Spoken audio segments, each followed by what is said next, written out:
Assalamualaikum warahmatullahi wabarakatuh. Bismillahirrahmanirrahim. Alhamdulillah wassalatu wassalamu ala sayyidina Rasulillah wa ala alihi wa sahbihi wa man walah wattaba'a hudah thumma amma ba'd.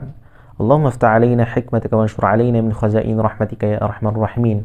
Allahumma shrah lana sudurana wa yassir lana umurana wahlul 'uqdatam min alsinatina yafqahu aqwalana.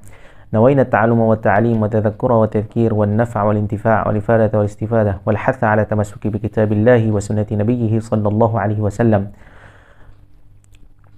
والدعاء إلى الهدى والدلالة على الخير ابتغاء وجه الله ومرضاته وقربه وثوابه آمين اللهم آمين. اللهم أطلق ألسنتنا بتلاوة كتابك العظيم وارزقنا تلاوة صحيحة فصيحة مطابقة للمنقول عن رسول الله صلى الله عليه وسلم من غير الزيادة ولا النقصان مع التدبر والتفكر والعمل بمقتضى القرآن العظيم يا رب العالمين. قال الله سبحانه وتعالى أعوذ بالله من الشيطان الرجيم ورتل القرآن ترتيلا وقال النبي صلى الله عليه وسلم خيركم من تعلم القرآن وعلمه. Alhamdulillah, syukur kita pada Allah Subhanahu wa taala kerana diberikan peluang dan kesempatan untuk bersama-sama lagi dalam perbincangan kita berkaitan dengan ilmu tajwid menggunakan risalah Tuhfatil Atfal karangan Syekh Sulaiman Al-Jamzuri rahimahullah ta'ala. InsyaAllah pada pertemuan yang kali ini kita akan teruskan lagi pada tajuk yang seterusnya pada membincangkan idgham mithlain, mutaqaribain dan mutajanisain. Namun sebelum itu sukalah saya untuk menambah sedikit beberapa fawaid daripada perbincangan yang lepas, iaitu pada rumus alif lam syamsiyah terdapat fawaid yang tertinggal sedikit, iaitu pada rumus thumma sil rahman tafus dhif dha ni'am da'su adhanin zur syarifan lil karam. Maksud dia ialah berbuat baiklah, maksud ataupun berakhlak mulialah. Thumma sil rahman, kemudian sambungkan silaturahim.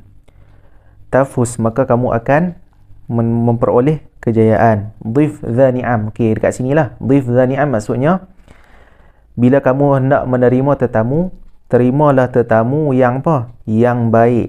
Sama ada dari segi dunia ataupun akhirat. Supaya kita ni, maksudnya tuan rumah ni mendapat kebaikan daripada mereka. Okey, da'su adhannin, maka tinggalkanlah olehmu sangkaan buruk. Zur syarifan lil karam, maka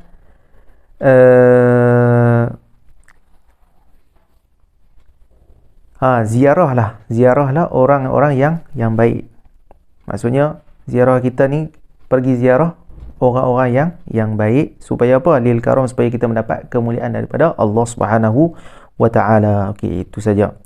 Okay, kita masuk kembali kepada perbincangan kita pada kali ini, iaitu pada membincangkan idgham mutaqaribain dan mutajanisain. Idgham mithlain, mutaqaribain dan mutajanisain. Insya-Allah kita akan baca dahulu matannya sebanyak 5 bait. Okey, insya-Allah. Qala al-musannif rahimahullahu ta'ala wa nafa'ana bihi wa bi'ulumihi wa bi'ulumi masyayikhi wa masyayikhina fid darain amin. إن في الصفات والمخارج اتفق حرفان فالمثلان فيهما أحق وإن يكون مخرجا تقربا وفي الصفات اختلفا يلقبا متقاربين أو يكون اتفقا في مخرج دون الصفات حققا بالمتجانسين ثم إن سكن أول كل فالصغير سميا أو حرك الحرفان في كل فقل kullun kabirun wafhamanhu bil muthul. Okey. Jadi pada bab ini ada 3 pertemuan. Dia 3 pertemuan. Okey. Sebab apa disebutkan dalam perbincangan ini? Okey, kerana terdapat beberapa pertemuan-pertemuan yang melibatkan hukum-hukum ini dibaca dalam riwayat Hafs an Asim. Dia tidak semua dibaca.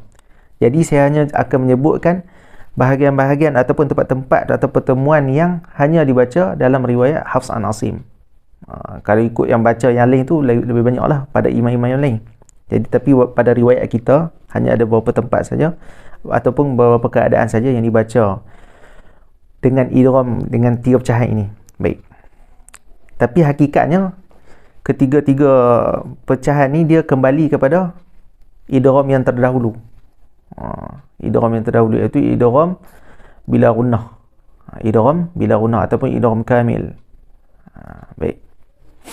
Cumanya dari segi pertemuan itu kan, dari segi pertemuan tu mungkin berbeza, tetapi dari segi hukum cara bacaannya sama saja. Cuma ada beberapa lah tempat yang menjadi pengecualian di sini. Baik. Qala al-musannif in fi sifati wal makhariji ittafaq. In fi sifati wal makhariji ittafaq. Ittafaq harfani fal mithlani fihima ahaq. Okey, dia kata jika pada satu huruf itu sama sifat dan sama makhraj. Ittafaq. Okey, maksudnya sama huruf lah. Maksudnya sama huruf. Bila dia sepakat pada sifat dan makhrajnya, maka itu adalah adalah huruf yang sama. Kedua-duanya sama. Maksudnya pertemuan yang sama dengan pertemuan dua huruf yang sama. Fal mithlani, maka dipanggil dia apa? Dipanggil dia sebagai mithlan, ataupun orang Melayu panggil idgham mithlan, ataupun mutamathilan. Orang Melayu panggil idgham mutamathilan. Kalau ngaji tajwid dulu waktu kecil dulu panggil idgham mutamathilan. Jadi pengistilahan tidak ada masalah. Yang penting apa? Yang penting cara membacanya. Kita kena tahu cara membacanya, ataupun kita kata bagaimana hukum itu terjadi. Baik. Fihima ahaq. Fihima ahaq. Maksudnya fihima. Hima tu kembali kepada harfan. Kembali pada dua huruf tu. Ahaq tu maksudnya kena baca, wajib baca apa? Wajib baca idgham pada pertemuan ini. Kena baca idgham. Okey, contoh dia banyaklah. Idrib bi'asak. Idrib bi'asak. Ba bertemu dengan ba. Ba yang pertama sukun, ba yang kedua berbaris. Itu selalu contoh. Sebab apa? Sebab idgham mithlan ni dia berlaku pada semua huruf. Melainkan alif lah. Alif tak boleh buat apa lah. Sebab alif tidak menerima baris. Okay, jadi maksudnya 28 huruf yang lain tu berlaku lah. Berlakunya Allahumma salli ala Muhammad, berlaku idgham mithlan ataupun idgham mutamathilan. Sama aja, tak ada masalah. Baik. Yang seterusnya, qala al-musannif wa in yakuna makhrajan taqaraba wa fi sifati ikhtalafa yulaqqaba. Okey, dan jika apa? Jika berlakulah padanya, yakni pada dua huruf tu lah. Yakuna tu maksudnya harfan kan. Makhrajan taqaraba. Makhrajnya dekat-dekat. Okey, apa maksud makhraj dekat-dekat ni? Maksudnya makhraj dia tu berhampiran ataupun kita kata berjiran lah. Dia tak jauh. Tapi dia bukan sama. Dia bukan sama. Dia dekat-dekat. Wa fi sifati ikhtalafa yulaqqaba. Okey. Sebenarnya dia sampai yulaqqaba mutaqariban pada matan yang seterusnya tu. Lepas tu potong sebab dia masuk pembincangan yang lain. Okey. Kalau ikut cara baca dia macam ni. Wa in yakuna makhrajan taqaraba wa fi sifati ikhtalafa yulaqqaba mutaqaribain. Okey, berhenti kat situ. Okey, jadi yang pertemuan yang kedua ni yang dipanggil sebagai idgham mutaqaribain ni, okay, ataupun idgham mutaqariban. Ikutlah. Tu ikut yang Arab, tak ada masalah benda tu. Baik. Jadi mutaqariban ni yang pertama dia punya key point dia. Key point dia ialah makhraj yang dekat, hampir. Lepas tu Al-Imam Al-Jamzuri dia sebut apa? Wa fi sifati ikhtalafa. Tetapi pada sifatnya tu khilaf. Khilaf. Khilaf ni sebab dia ada pecahan yang banyak, tapi saya cuma fokuskan satu saja, iaitu dia ada taqaraba makhrajan la sifatan, taqaraba sifatan la makhrajan, taqaraba makhrajan wa sifatan. Okey, taqaraba makhrajan wa sifatan itu adalah fokus kita pada matan ini, iaitu hampirnya sifat, hampirnya makhraj, ataupun hampirnya makhraj, hampirnya sifat. Jadi kalau jenis yang macam tu, itu ada di dalam apa? Maksudnya dibaca di dalam riwayat Hafs an Asim yang kita bacalah Al-Quran tu. Dan pertemuannya hanya ada dua saja, iaitu lam bertemu dengan ra dan juga qaf bertemu dengan kaf. Ini menurut riwayat Hafs an Asim, riwayat Syatibi lah yang kita baca. Okey, yang pertama lam dan ra. Okey, iaitu pada ayat bal rafa'ah lam bertemu dengan ra. Qur rabbi. Jadi dia dibaca dengan idgham kamil. Idgham kamil apa maksud idgham kamil? Idgham yang tidak ada gunnah. Yang tidak ada dengung, dia terus masuk. Dia sama macam idgham bila gunnah, sebiji, sama. Maksudnya sama pada apa? Sama pada cara membaca. Tapi cara sebab musabab terjadinya hukum tu dia tak sama. Tapi cara bacaan sama. Jadi dia boleh masuk juga dalam kategori idgham kamil. Okey, baik. Okey, yang tu jenis yang pertama, lam bertemu dengan ra. Yang kedua ialah qaf bertemu dengan kaf. Okey, yang tadi lam sebab apa? Lam dengan ra ni taqarraba makhrajan wa sifatan. Okey, yang pertama lam ni dia tepi ni. Dia punya makhraj. Okey, kita tak apa, kita sebut sikit. Dia tepi ni. Dia punya makhraj tepi ni. Dia dia sentuh sini. Dia tak sentuh yang ni. Yang ni tersentuh sebab sentuh yang ni. Dia sentuh dekat mana? Sentuh dekat ni, langit sikit. Ni. Dia tak sentuh dekat gigi, dekat kita kata gusi lah, gusi. Okey, gusi. Kalau ra pula, ra dia sentuh sini, hujung. Makhraj dekat sini. Lam dekat sini. Jadi dekat lah. Dekat. Okey, baik. Sifat pun lebih kurang. Maksudnya ada yang berkongsi, ada yang tak sama. Dia maksudnya kita kata tolak kurang tambah tolak, dia macam hampir-hampir. Okey, baik. Ada huruf ni, dia ada sifat ni, ada huruf ni. Jadi bila tolak dia hampir-hampir. Secara orang panggil takdiran. Bukan tepat takdiran, agak-agakan. Sebab benda ni ijtihad ijtihad para ulama. Sebab hakikatnya ketika mana Nabi SAW diajarkan oleh Malaikat Jibril kepada Nabi, Malaikat Jibril ajar Nabi cara membaca Quran, dia tidak ada teori, dia praktikal. Jadi teori ni disusun ni para ulama selepas tu, selepas zaman tu, sebab melihat ada benda-benda ni yang boleh kita susun buat kaedah supaya menjadi mudah. Baik, sebab tu benda ni takdiran, maksudnya agak-agak bukan maksud agak-agak ni orang panggil, kalau bahasa baru ni panggil pala tahu, tak, bukan. Agakan tu maksudnya dia bukanlah satu-satu qat'iyan. Dia maksudnya dari segi mujarobat, praktikal, eksperimen, bila melihat tu okey, benda ni boleh diletakkan sebagai kaedah yang sedemikian. Baik. Yang seterusnya qaf bertemu dengan kaf. Pada satu ayat saja, nakhluqukum. Okey. Ada riwayat lain tapi itu bukan riwayat Hafs. Dia membunyikan qaf tu, nakhluqukum. Tapi dia riwayat Hafs an Asim ni, bila kita sebut tu kaf tu dia hilang. Kaf tu hilang. Bukan, qaf tu hilang. Bila kita sebut tu qaf temu kaf, qaf tu hilang. Bunyi dia hilang. Sebab dia masuk terus kepada kaf. Nakhluqukum. Baik. Jadi itu dua saja. Minta maaf, saya memohon maaf kepada para penonton jika saya tidak menceritakan secara terperinci, sebab tujuan saya hanyalah untuk mensyarahkan secara mudah bait itu saja. Maksudnya apa yang ada pada bait itu saja yang saya syarah. Kalau nak contoh yang lebih panjang, bukanlah tujuan saya ke arah tu. Jadi kalau yang lebih panjang ataupun kita kata yang lebih detail, boleh tengok Al-Burhan yang setelah saya syarahkan sebelum ini. Ada link dia di YouTube, Muhammad Faisal. Boleh search. Ada link tu. Baik. Okey, yang seterusnya, habis mutaqaribain. Yang tadi kita dah bincangkan mutamathilan atau mithlan. Lepas tu mutaqariban. Okey, baik. Jadi bait yang seterusnya, qala musannif mutaqaribaini aw yakuna ittafaqa fi makhrajin duna sifati huqiqa bil mutajanisain.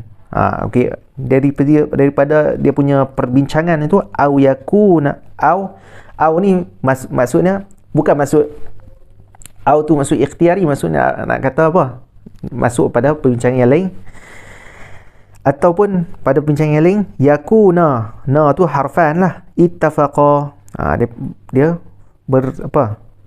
bersepakat pada apa? Fi makhrajin, bersepakat pada makhraj.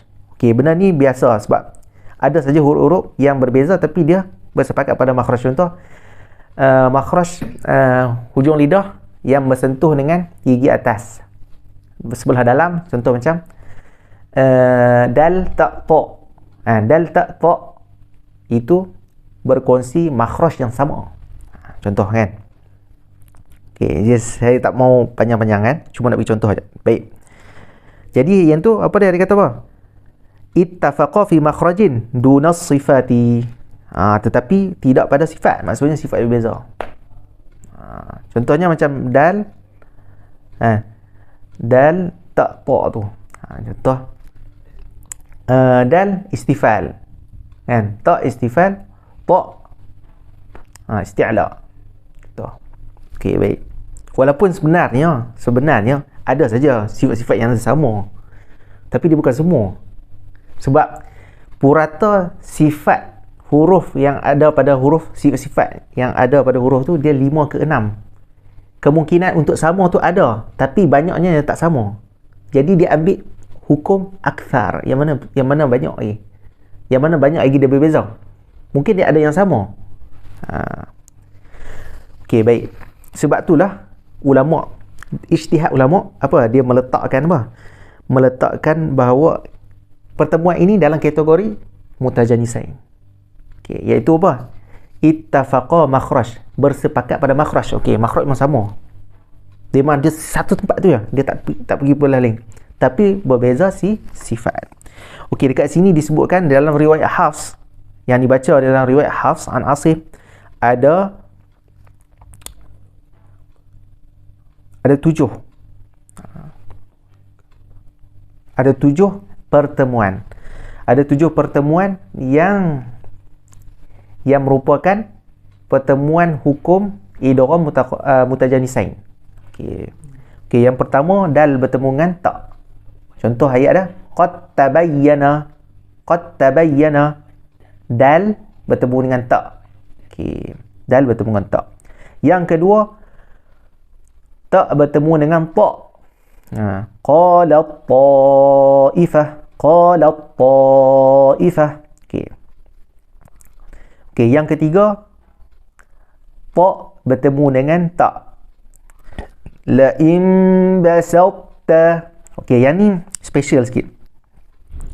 Special. Sebab apa special?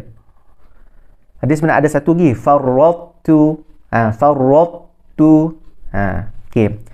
Sebab apa special dekat sini? Dekat sini dia jadi idgham naqis.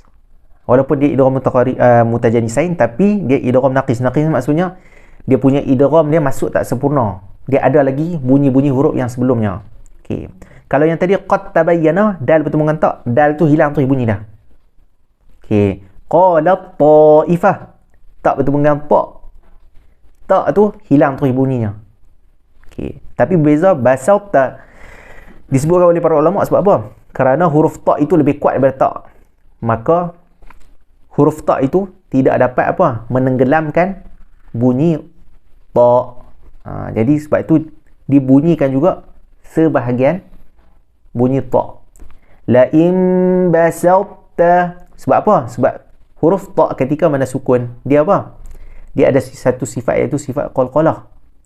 Tapi sifat qalqalah tu tak dapat dipraktikkan, tak dapat diletakkan pada keadaan ini kerana berlaku idgham dekat situ. Jadi dia hanya dapat menyebutkan, dapat diletakkan beberapa sifat saja. La in basal, kan, tebalkan tu, basa sin tu nipis kan, basal ta. Basal ta.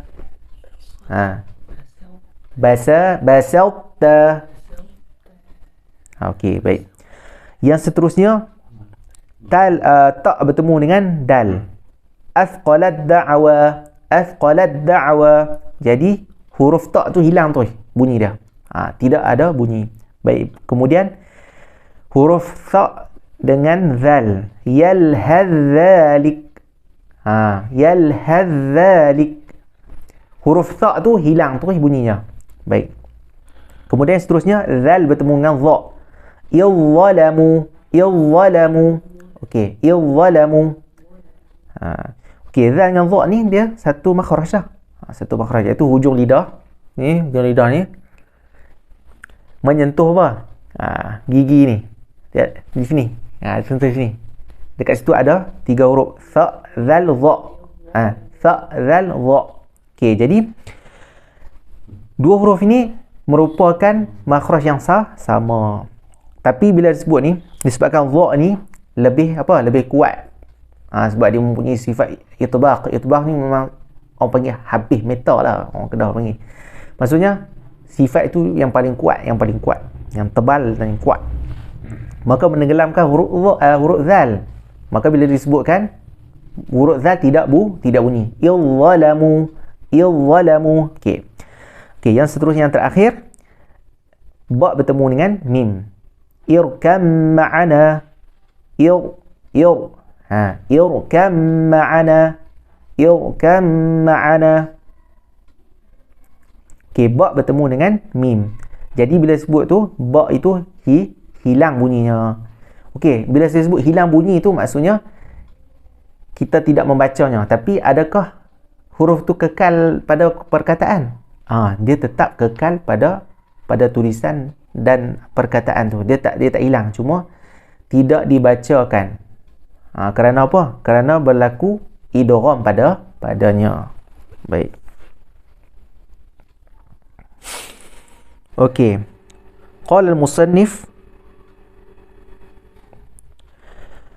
bil mutajanisaini thumma insakan awwalu kullin fas-saghira samyan. Okey. Okey, sebab tadi saya sebut bil mutajanisain kan, potongan. Okey. Sebab dekat situlah tajuk perbincangan tu. Jadi potong dekat situ. Bila masuk thumma itu maksudnya dah masuk perbincangan yang lain.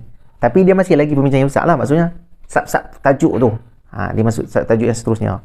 Okey, thumma insakan awwalu. Insakan sebenarnya insakana lah. Tapi dharat syair dia sukunkan. Baik. Awwalu. Maksudnya insakana awwalu kullin. Awwalu kullin maksudnya jika disukunkan setiap huruf yang pertama. Setiap huruf yang pertama. Kullin maksudnya 2 huruf tu lah. Kan 2 pertemuan. Okey, 2 pertemuan. Huruf yang pertama sukun. Huruf yang kedua berbaris. Maka dia kata apa? Imam Jamzuri sebut apa? Fas-saghira samyan. Dan dinamakan apa? Dinamakanlah pada hukum ini sebagai saghir, maksud idgham saghir. Sebenarnya kita boleh relate ataupun kita kaitkan dengan idgham yang sebelum ni. Idgham yang sebelum ni maksudnya kaedah mudah dia apa? Setiap hukum idgham yang mana huruf yang pertama disukunkan, maksudnya tidak 5 baris, huruf yang kedua berbaris, maka kita panggil dia idgham saghir. Baik. Okey, dekat sini kaedah ni dia terpakai untuk semua apa? Untuk semua keadaan yang pada zahirnya dia idgham. Pada zahirnya dia idgham walaupun tidak dibaca idgham padanya. Sebab kita perlu ketahui bahawa riwayat Hafs an Asim tidak membaca semua keadaan apa? Keadaan idgham saghir. Ada tempat yang dia baca, ada tempat yang dia tak baca. Tapi kalau Imam Malik ada yang baca semua tempat keadaan. Jadi keadaan-keadaan yang saya sebut ini, inilah sahaja yang dibaca oleh pada riwayat Hafs an Asim, seperti mana yang disebutkan oleh Syekh Sulaiman Al-Jamzuri rahimahullah ta'ala. Baik, bait yang terakhir pada perbincangan kita ni. Qala musannif aw hurrika al-harfani fi kullin faqul kullun kabirun wafhamanhu bil muthul. Okey. Ataupun bila disebut ataupun ni maksud sak barulah, maksudnya tajuk kecil yang baru. Ataupun dibariskan dua huruf. Okey, fokus kita sini masih lagi apa? Masih lagi bab idgham lah, bab idgham. Jadi pertemuan idgham ni kedua-duanya berbaris. Maksud huruf pertama pun berbaris, huruf yang kedua pun berbaris. Berbeza yang tadi. Yang tadi huruf yang pertama sukun, huruf yang kedua berbaris. Yang tu kita panggil idgham shaghir. Okey, settle. Kemudian yang keadaan yang kedua ni, huruf yang pertama berbaris, huruf yang kedua pun berbaris. Maka dipanggil apa? Fi kullin. Fi kullin tu maksudnya pada semua keadaan lah. Pada semua keadaan. Okey, baik. Faqul, katakanlah olehmu, maksud ayuhat talib, kullun kabir. Kullun kabir maksudnya semua-semua yang disebut ni, masuk pertemuan-pertemuan ni dipanggil apa? Dipanggil sebagai kabir, iaitu idgham kabir. Wafhamanhu, wafhamanhu, dan fahamkanlah olehmu hu. Maksud yang tersebut ni, yang sebelum ni, daripada hak mula tadilah. Buat dia boleh murad dua lah, sama ada kita kata idgham kabir saja ataupun yang pada awal bait tadi yang kita mula mithlan kan, mutaqariban, mutajanisan, yang shaghir tu pun boleh, semua boleh, tak ada masalah. Jadi kata apa? Bil muthul, dengan contoh. Contoh-contoh lah. Maksudnya disebabkan hukum ini dia tak banyak dalam Quran. Sebab tu dia tajuk kecil. Sebab tu kalau kita tengok pada mukadimah yang awal, dia sebut apa? Linuni intaskut, bukan? Allah SWT. Dia sebut bab mat dengan bab nun sakinah. Yang sebab bab tu kerana apa? Kerana bab itu adalah bab yang besar. Banyak. Dalam Quran sangat banyak. Berbeza dengan mithlan, mutaqariban, mutajanisan ni tak banyak. Sikit je. Jadi boleh diingat. Maksudnya kalau tak ingat pun, bila kita jumpa tu kita tahu cara untuk membacanya. Okey. Jadi dengan contoh lah kita dapat faham. Maksud contoh dan praktikal jugalah. Seperti yang saya sebut tadi, sedikit praktikal lah. Jadi setakat itu saja perbincangan kita berkaitan dengan hukum mithlan, mutaqariban dan mutajanisan. InsyaAllah kita akan sambung lagi pada tajuk yang baru, iaitu tajuk yang agak besar, iaitu hukum hakam berkaitan dengan mat beserta pecahannya.